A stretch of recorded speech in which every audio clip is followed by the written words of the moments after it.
Muy buenas tardes a cada uno de ustedes, queridos amigos. Me alegra saludarlos desde la parroquia Divino Niño Jesús, Centro Poblado El Vergel, como los saludamos cada 8 días, con los mejores deseos del Señor para este nuevo día, para esta tarde que nos ha concedido. Hoy vamos a compartir esta catequesis de los sacramentos, primera comunión y confirmación. Los invito entonces para que permanezcan con nosotros en este día y participemos entonces de esta orientación que vamos a realizar en torno al sacramento de la primera comunión y de la confirmación en la parroquia Divino Niño Jesús. Este subsidio que presentamos desde la parroquia con esta finalidad de poder ayudar en este proceso especial de preparación, de profundización, de conocimiento en la doctrina, principalmente del catecismo para los sacramentos en nuestra parroquia. Vamos a iniciar invocando la presencia del Espíritu Santo. En el nombre del Padre, del Hijo y del Espíritu Santo. Amén. Ven, Creador Espíritu de los tuyos, la mente a visitar, a encender de tu amor los corazones que de la nada te gustó crear. Tú que eres gran consolador y don altísimo de Dios, fuente viva y amor y fuego ardiente y espiritual unción. Tú tan generoso en dádivas, tu poder de la diestra paternal, tu promesa magnífica del Padre que el torpe labio vienes a soltar. Con tu luz iluminas los sentidos, los afectos inflamas con tu amor, con la fuerza invencible fortifica la corpórea flaqueza y corrupción. Lejos expulsa al pérfido enemigo, danos pronto tu paz, siendo tú nuestro guía, toda culpa logremos evitar. Danos tu influjo conocer al Padre, danos también al Hijo conocer, y en ti del uno y otro Santo Espíritu para siempre creer. A Dios Padre, alabanza, honor y gloria, con el Hijo que un día resucitó y a ti, abogado y consuelo del cristiano, por los siglos se rinda admiración. Amén. Dios te salve María, llena eres de gracia, el Señor es contigo. Bendita tú eres entre todas las mujeres, y bendito es el fruto de tu vientre Jesús. Santa María, Madre de Dios, ruega por nosotros pecadores, ahora y en la hora de nuestra muerte. Amén. Divino Niño Jesús, bendecinos con amor. Divino Niño Jesús, bendecinos con amor. En el nombre del Padre, del Hijo y del Espíritu Santo. Amén. Vamos entonces a continuar con nuestra catequesis aquí en la parroquia. Para hoy, en el Catecismo de la Primera Comunión, nos vamos a ubicar en el capítulo 10, que es precisamente la Eucaristía, la Santa Misa, el recuerdo del Señor. Entonces vamos a compartir esta orientación en torno al sacramento de la Primera Comunión y enseguida pues también la orientación que impartimos sobre el sacramento de la confirmación. ¿Cuál fue el regalo más grande que dejó Jesús a su iglesia antes de regresar al Padre? ¿Cuál sería ese regalo tan grande, maravilloso, que dejó el Señor antes de que Él regresara nuevamente a la casa del Padre? Pues sin duda alguna, queridos hijos, que el mejor regalo, el regalo más grande, más importante, fue el que dejó Jesús a la iglesia antes de ir al Padre, y fue precisamente la Eucaristía, la cena del Señor. Así lo dice San Lucas capítulo 22, versículos del 19 al 20. Después tomó pan y dando gracias lo partió y se lo dio diciendo: esto es mi cuerpo que se entrega por ustedes. Versículo 19. Versículo 20. Hagan esto en memoria mía. Hizo lo mismo con la copa después de cenar, diciendo: esta copa es la alianza nueva sellada con mi sangre, que es derramada por ustedes. Bueno, ahí está entonces esta invitación del Señor para que los apóstoles siguieran confeccionando la celebración de la Eucaristía, la presencia de Jesucristo, como lo hemos celebrado el pasado fin de semana en la parroquia, el Corpus Christi, la presencia real de Jesucristo, Jesús que está realmente presente en su cuerpo, en su alma, en su divinidad a través de las especies consagradas. ¿Qué es la Santa Misa o Cena del Señor? La Santa Misa o Cena del Señor es la reunión de los cristianos. Todos los cristianos bautizados nos congregamos cada 8 días para celebrar la Eucaristía, en la que se revive la última cena de Jesús, como lo dice 1 Corintios en el capítulo 11, versículos del 17 al 34, que es precisamente toda esta orientación de pues lo que tiene que ver con la Eucaristía, las normas, las directrices que el Señor le está dando a cada uno de los apóstoles, para que lo tengan presente. Vamos a leer este capítulo 11 de Primera de Corintios, versículos 17 al 34, y pues iremos haciendo también nuestra explicación. Siguiendo entonces con las advertencias, no puedo alabar el que sus reuniones les perjudiquen en lugar de aprovecharlas. Está llamándoles la atención porque precisamente las reuniones que hacen no son reuniones muy dignas, sino que verdaderamente no están dando como tal gloria a Dios. Por eso entonces aprovecha Pablo para llamarles la atención. En primer lugar, me he enterado de que cuando se reúnen en asamblea hay diversos grupos entre ustedes, diversas divisiones, y en parte lo creo, pues hasta es conveniente que haya diversos grupos entre ustedes para que salgan a la luz los auténticos cristianos. Bueno, ahí está muy claro lo que está diciendo la palabra.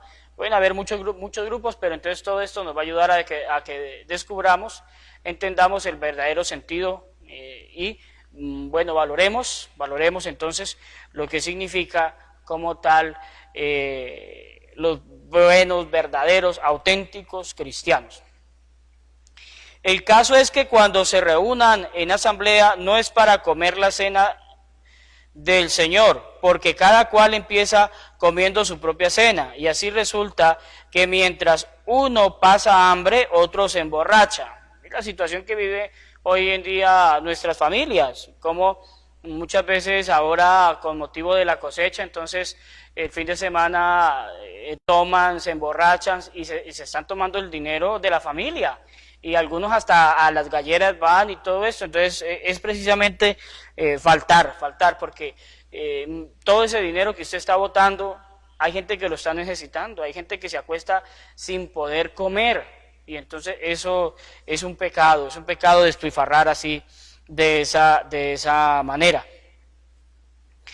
Pero es que no pueden comer y beber en sus propias casas. Es tan poca estima tienen a la iglesia de Dios que no les importa avergonzar a los que no tienen nada. ¿Qué voy a decirles? ¿Esperen que los felicite?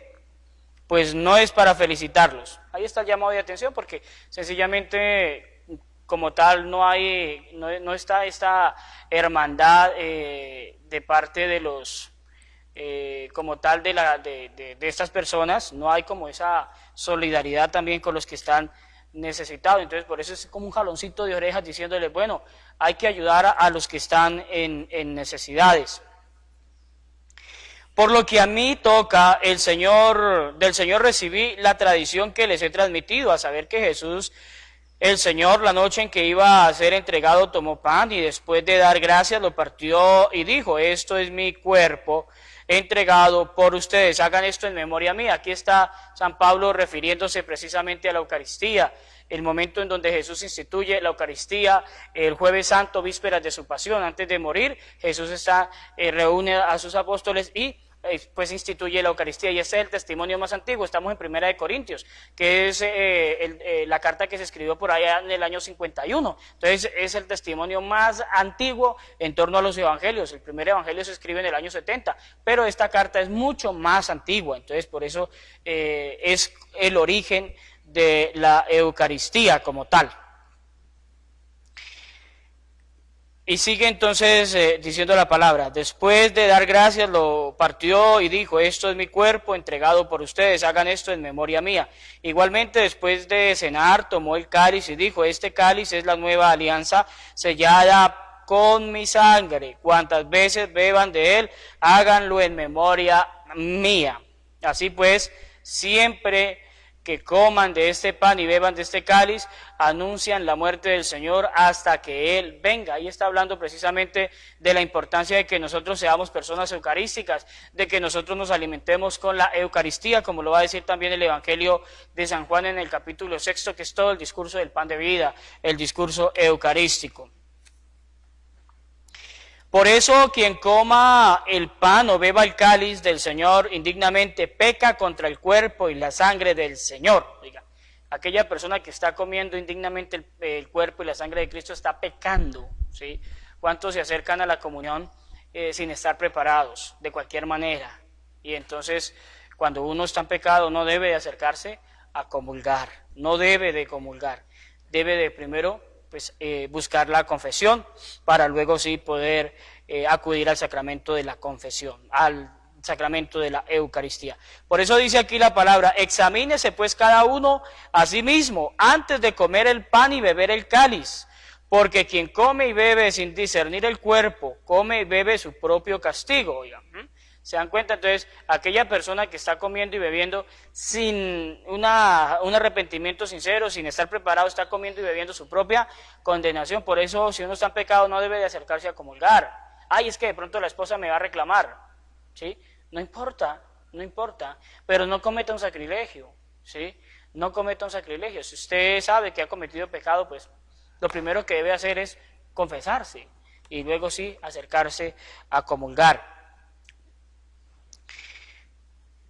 Porque quien come y bebe sin discernir el cuerpo, come y bebe su propio castigo. Por eso hay entre ustedes muchos enfermos y débiles, y son bastantes los que mueren por esta razón. Entonces, personas que verdaderamente pues no respetan como tal este sacramento de la Eucaristía.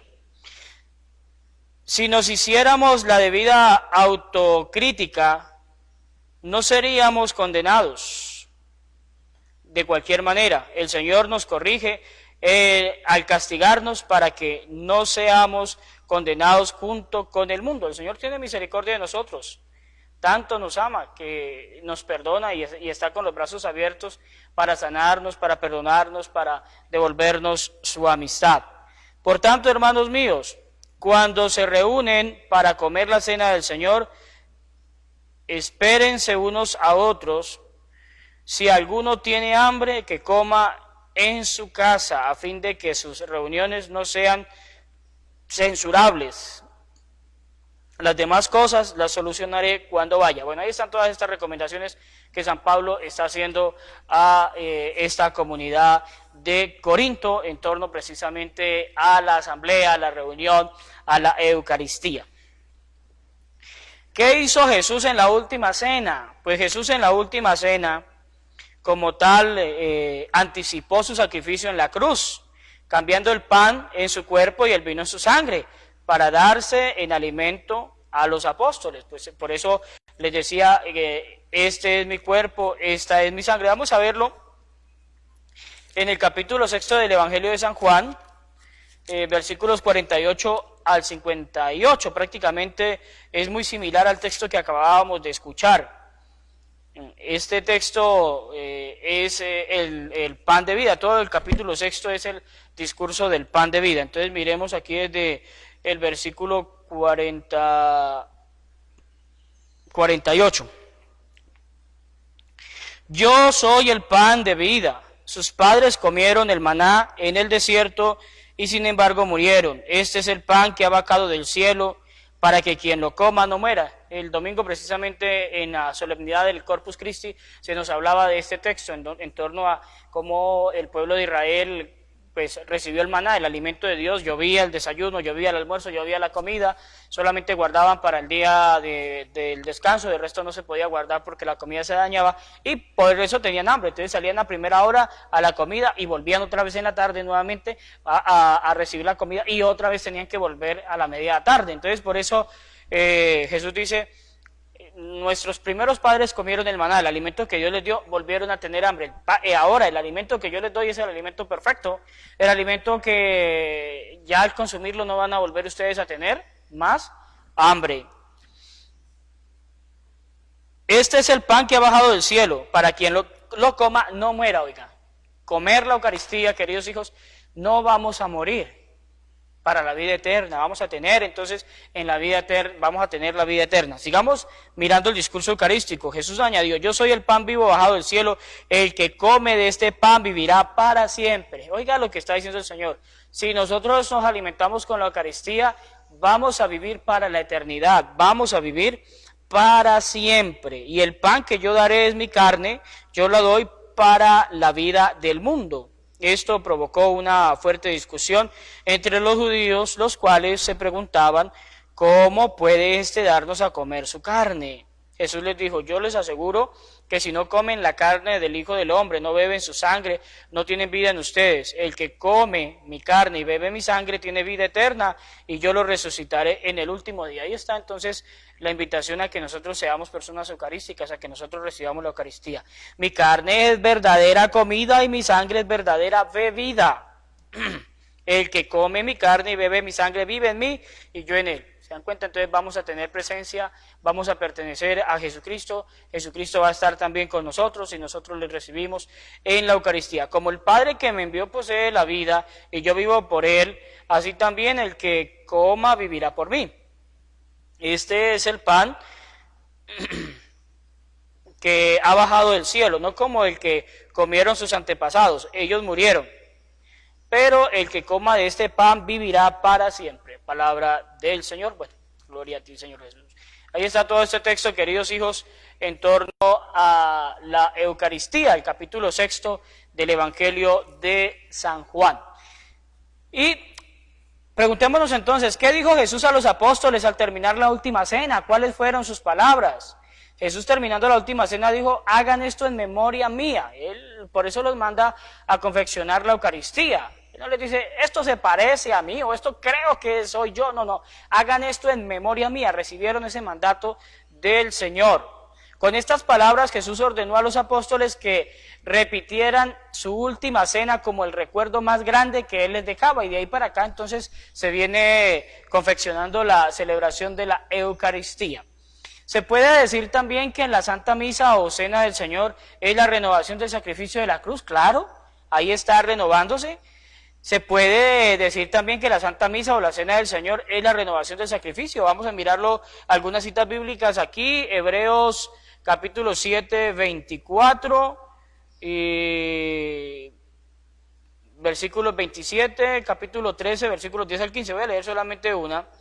Hebreos capítulo 7, 24. Jesús, en cambio, permanece para siempre y no se le quitará el sacerdocio. A diferencia de los sumos sacerdotes, Él no tiene necesidad de ofrecer diariamente sacrificios, primero por sus pecados y luego por los del pueblo.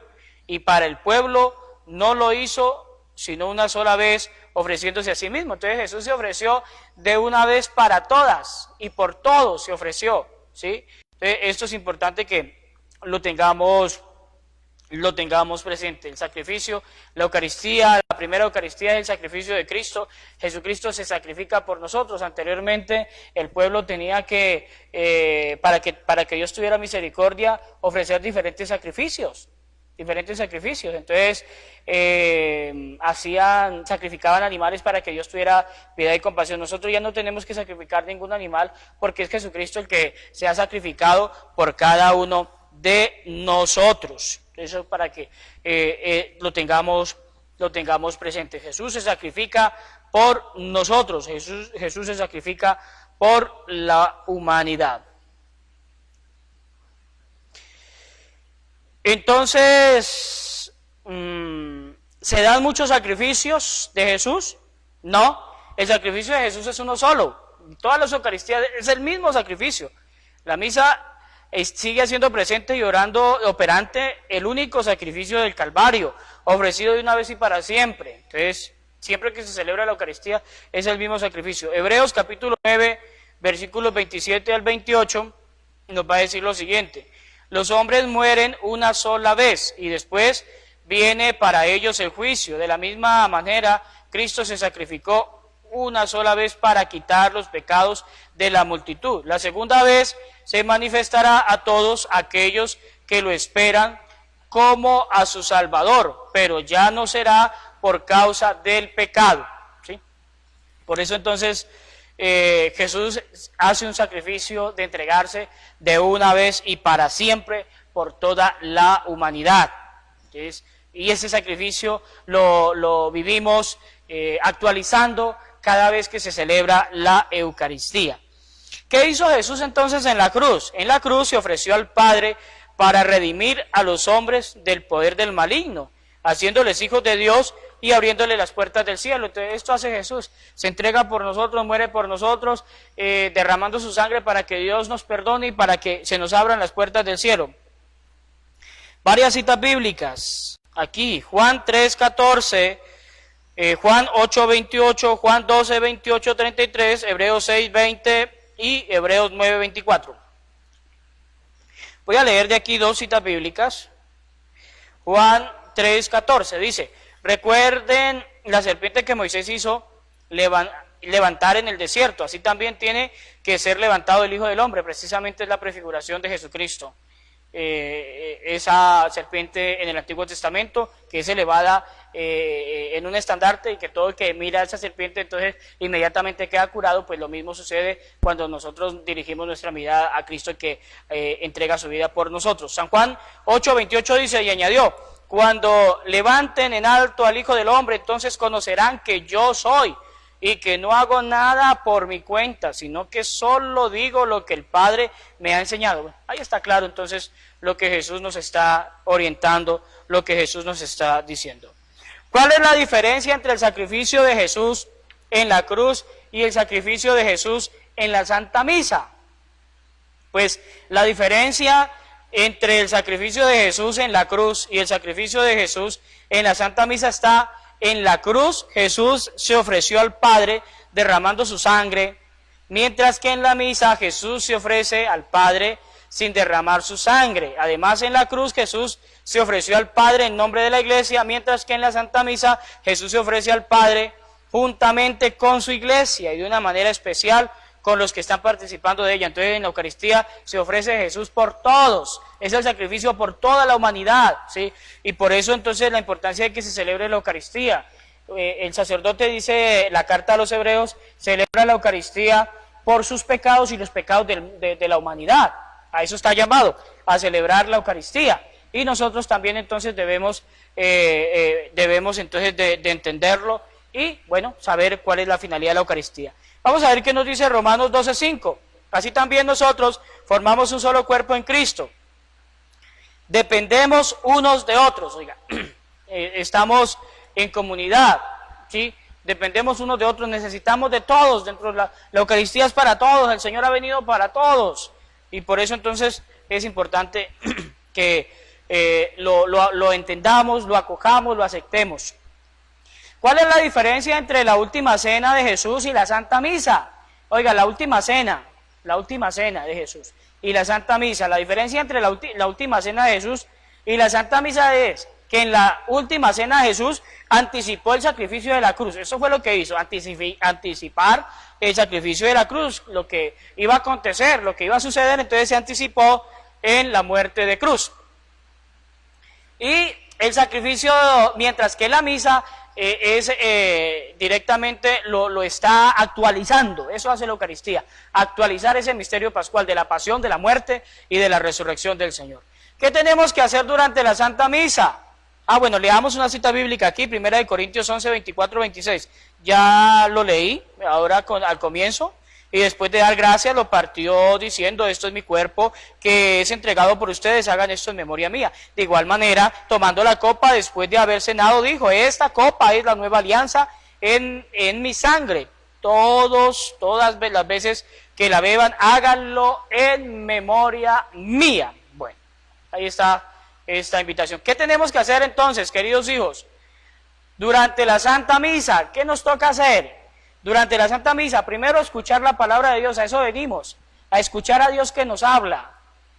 Entonces, a Dios que ilumina nuestra vida, a Dios que ilumina nuestra historia, a eso venimos. Entonces, por eso la importancia de nosotros acercarnos a la Eucaristía. Segundo, orar juntos, alabando, dando gracias a Dios, pidiendo en favor nuestro y de todo el mundo. Entonces a eso hacemos, venimos a la Eucaristía, oramos entre todos, oramos, cantamos, oramos por todos, damos gracias a Dios, pedimos por nuestras necesidades, nuestros favores y también por todas las necesidades de los demás. Esa es la finalidad de nosotros venir a la Eucaristía. Segundo, tercero, ofrecer al Padre Celestial juntamente con Cristo. Entonces nos ofrecemos, nos entregamos con Cristo. En la Eucaristía se está ofreciendo a Jesucristo y todos nosotros también nos estamos ofreciendo para nuestra redención, para nuestra salvación. Y último, cuarto, recibir el cuerpo y la sangre de Cristo. Eso hacemos, recibimos la Eucaristía, recibimos el cuerpo y recibimos la sangre de Jesucristo. Así lo va a decir la carta a los Hebreos, capítulo 13, versículos 10 al 19. Por eso entonces, queridos hijos, ¿cuándo estamos obligados a participar de la misa? Nos preguntamos entonces, Padre, ahora en este tiempo, ¿sí? Bueno, pues estamos siguiendo la Eucaristía por internet, por la radio, en la televisión, pero principalmente en un tiempo normal, estamos obligados a participar de la misa todos los domingos y fiestas de guarda, todos los domingos y fiestas de guarda, Semana Santa, fiestas patronales, Navidad, las fiestas de la Virgen en algunos momentos del año, las fiestas de precepto de San Pedro, San Juan, ¿sí? Esas Eucaristías no podemos nosotros perdérnoslas. Entonces, hay muchísimas que ya los sacerdotes nos van diciendo de semana a semana, durante esta semana, entonces, estas son las celebraciones que tenemos, y bueno, entonces nos van diciendo para que tengamos presente en torno a estos días de guarda, a estos días de precepto. ¿Quiénes tienen el poder de celebrar la Santa Misa? Preguntémonos, ¿quiénes son los que presiden la Eucaristía? Pues el obispo y los sacerdotes. Un diácono no puede presidir la Eucaristía, ¿sí? Un sacerdote falso tampoco, ¿sí? Solamente la Eucaristía es presidida por un obispo y un sacerdote legítimamente instituidos, legítimamente ordenados, quienes tienen el poder de celebrar la Eucaristía. ¿Por qué los obispos y los sacerdotes tienen el poder de celebrar la misa entonces?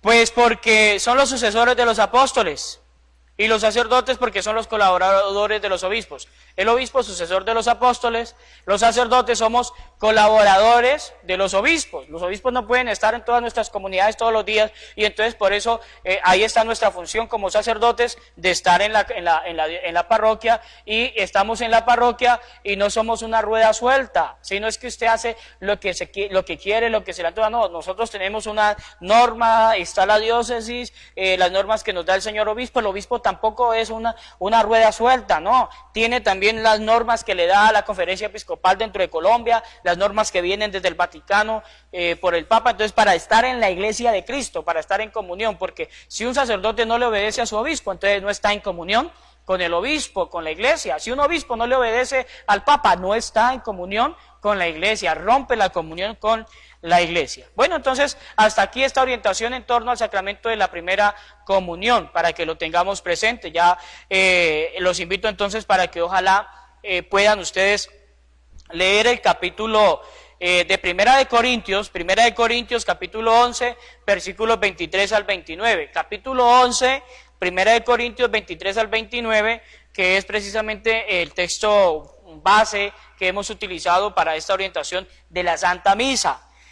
Y también preguntarnos cuántas veces hemos ido a la misa desde que empezamos nosotros, pues como tal, acercarnos a Dios. A ver, desde que usted, el que está preparándose para primera comunión, ¿cuántas veces ha ido a misa el día domingo? Ay, padre, yo voy porque el padre me da la boleta, y si no, entonces al final me saca una cantidad de preguntas. Bueno, listo, viene a misa, ¿sí? Bueno, aunque sea obligado, ¿cierto? Pero viene a misa. No se trata de eso, sino cuántas veces hemos venido a la misa. Ahí está, entonces, para que nosotros nos preguntemos en el día de hoy, ¿cuántas veces nosotros vamos a la misa? ¿Cuántas veces nosotros hemos venido a la misa? El que está preparando para primera comunión, el que se está preparando para la confirmación, y no solamente ellos, todos los demás, ¿sí? Bueno, frente a esta situación, pues no vamos a la Eucaristía, no hemos podido ir a nuestros templos, pero bueno, la estamos viendo en la televisión, la estamos escuchando en la radio, ¿sí? La estamos siguiendo a través de las redes sociales. Bueno, todo eso es válido en este momento. Dentro de 8 días, en la catequesis de primera comunión, entonces trabajaré el capítulo 11, que es precisamente la comunión, Jesús el pan de vida.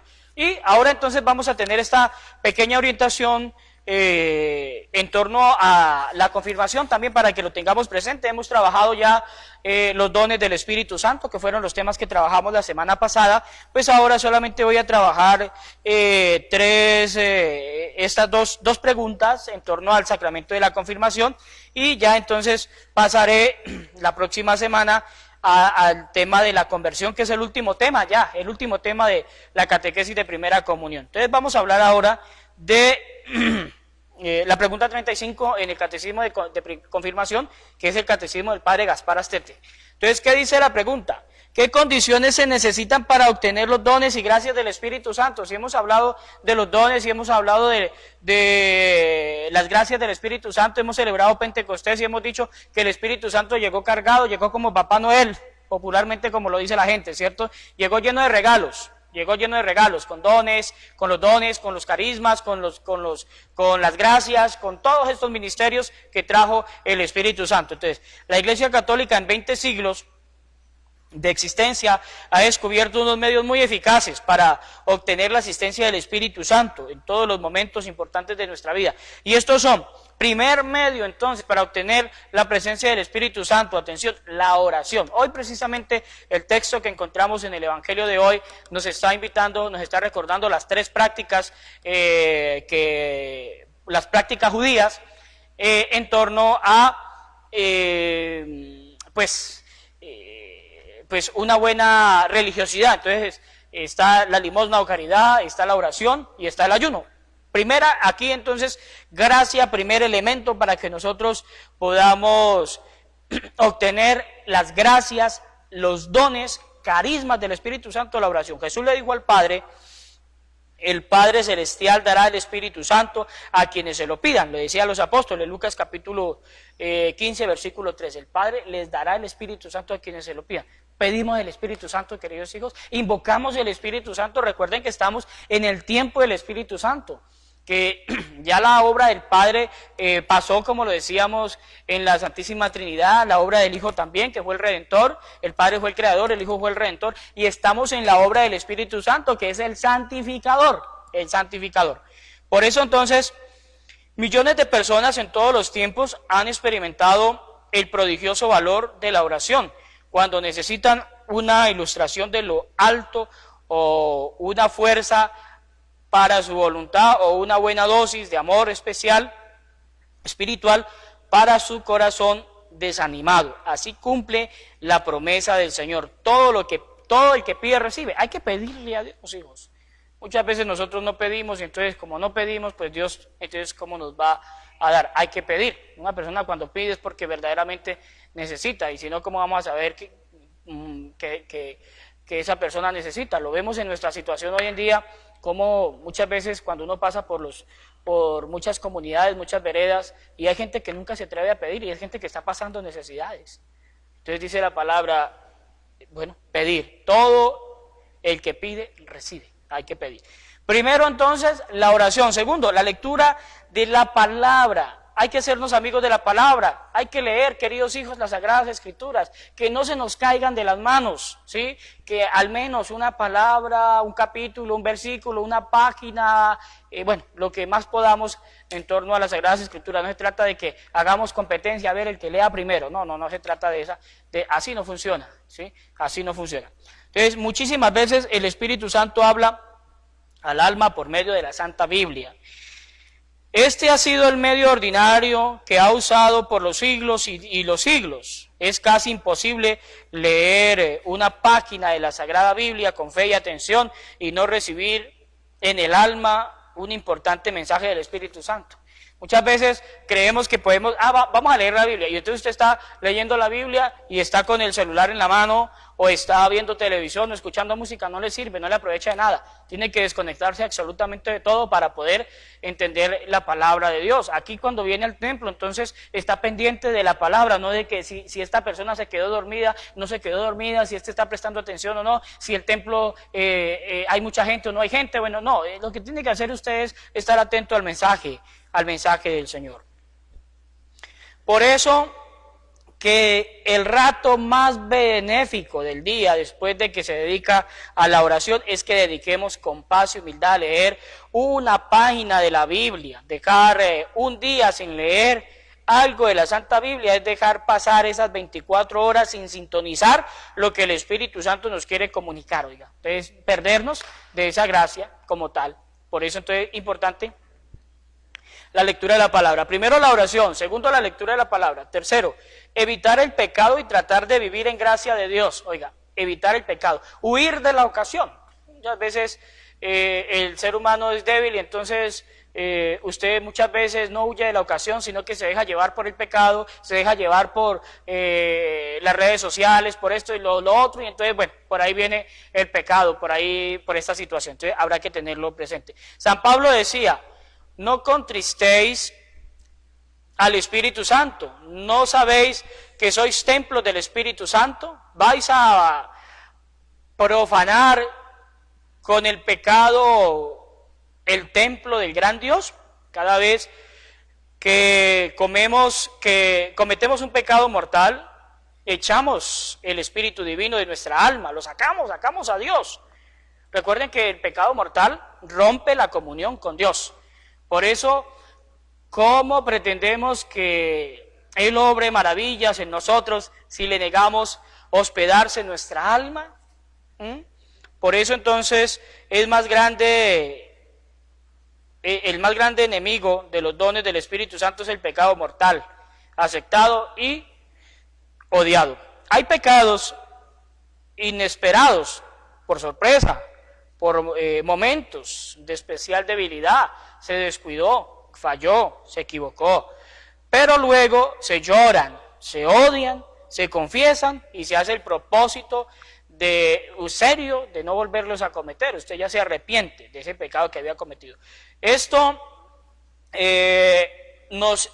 como tal, pues todos estos pecados nos van a impedir por un largo tiempo la intervención del Espíritu Santo. No dejan que Dios esté obrando en cada uno de nosotros. Por esos pecados aceptados tranquilamente, que el alma quiere excusar, que no se odian y cuya ocasión de cometerlos no se evitan, esos sí ponen un obstáculo casi irremediable para que el Santo Espíritu de Dios pueda llegar al alma y santificarla. Entonces, tenemos estos tres medios, queridos hijos, para pedir la asistencia, la efusión del Espíritu Santo, sus dones, sus gracias, sus carismas, la oración, la lectura de la palabra y evitar el pecado.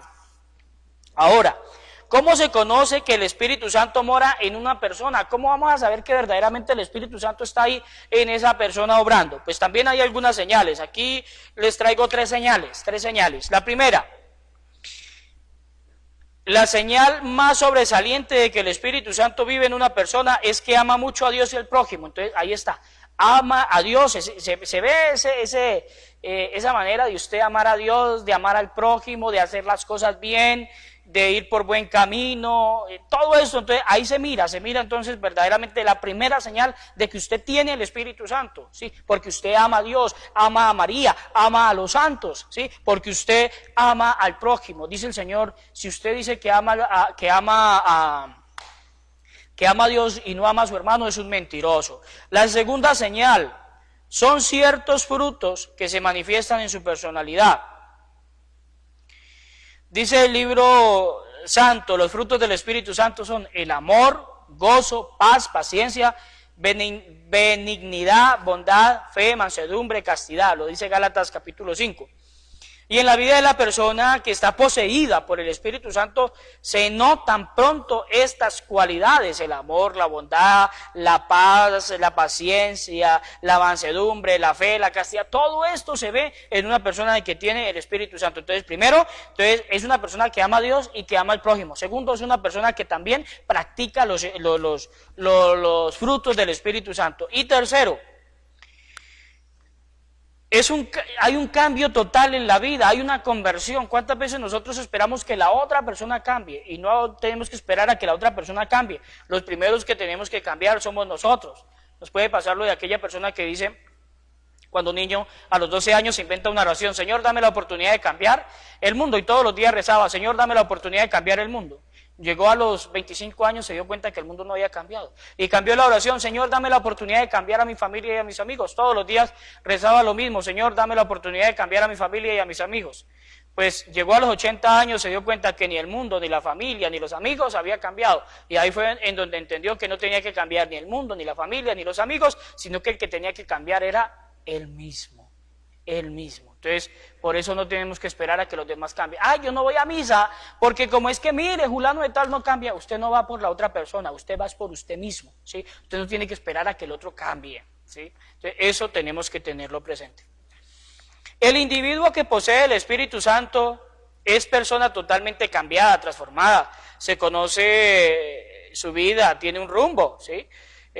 Dios, la eternidad, ese es. Busco a Dios, busco la eternidad, busco la felicidad.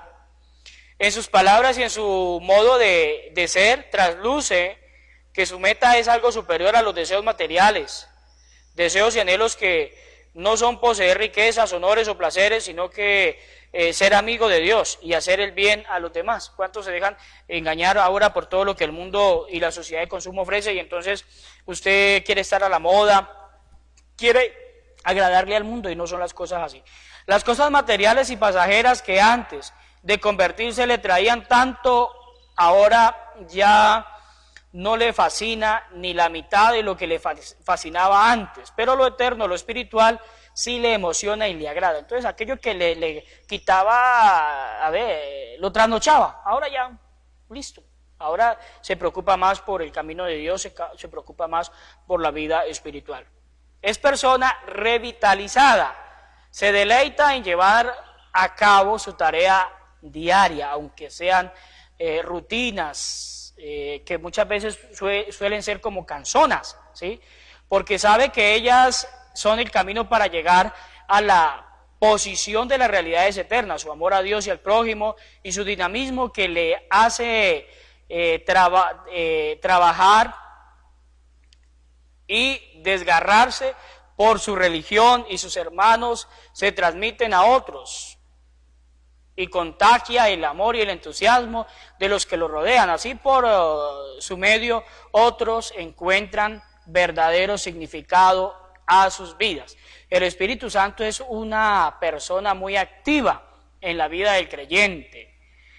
Él puede hacer más significativa y provechosa su vida. Recuerden que es la tercera persona de la Santísima Trinidad, llenándola de gozos que ni siquiera usted se había podido imaginar, ¿sí? ¿Cuántos dicen, ahora sí me arrepiento de todo lo que me estaba perdiendo? Si usted lo llama en su ayuda, si cree en el poder, en su poder, si oye sus mensajes en la Santa Biblia, si con una vida no apegada al pecado y llena de buenas obras, trata de tenerlo siempre de amigo, quiera Dios que así sea. Bueno, pues entonces aquí están estas tres características que demuestran que usted tiene el Espíritu Santo, ¿sí? Primero, el amor a Dios y al prójimo. Segundo, tener los frutos del Espíritu Santo. Y tercero, entonces hay un cambio en su vida, usted ya no es el mismo, ¿sí? Y eso pasa, una persona que empieza a acercarse a Dios inmediatamente empieza a cambiar. ¿Cuántos dicen, Padre, yo no he podido cambiar? La verdad que yo no he podido cambiar y he hecho esfuerzos sobrehumanos y he perdido el tiempo. Pues siga perdiéndolo, porque verdaderamente está haciendo lo que no debe hacer. ¿Qué tiene que hacer? Acérquese a Dios, hijo, ábrale las puertas de su corazón a Dios, deje que Dios entre en su vida y se va a dar cuenta que usted no necesita hacer propósito de cambio. ¿Cuánta gente que es viciosa, personas que también eran muy débiles frente al sexto mandamiento, frente al noveno mandamiento, y entonces personas impuras y todo esto? Entonces empieza usted a acercarse a Dios y se va a dar cuenta cómo su vida se va bañando, se va transformando, se va renovando con la fuerza divina, con la fuerza del Espíritu Santo. Bueno, hasta aquí, queridos hijos, entonces esta orientación, esta catequesis hoy de primera comunión y de confirmación desde la parroquia Divino Niño en el centro poblado El Vergel. Me alegra saludarlos a todos los que están siguiéndonos aquí en El Vergel, en Ricabrisa, en otros municipios de aquí el departamento del Huila, en otros departamentos y naciones también, donde también siguen estas orientaciones. Me alegra a todos saludarlos, deseándoles éxitos, saludos, bendiciones a cada uno de ustedes.